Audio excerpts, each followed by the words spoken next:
وأنه ما وقع، وهنا يعني من مصدر موثوق به، ما وقع أنه شخص دخل في غفلة عن الحراسة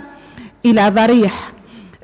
مؤسس يعني الدولة الحديثة في تونس، الرئيس الأول للجمهورية التونسية لحبيب بورقيبة، فأزال أو أنزل يعني عفوا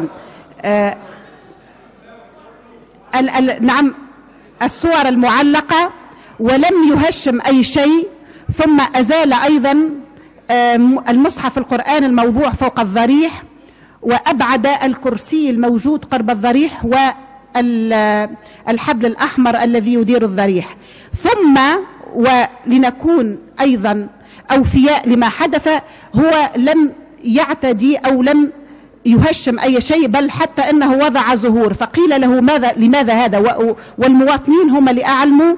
فتم إيقاف هذا الشخص وأعيدت كل شيء إلى مكانه كما كان.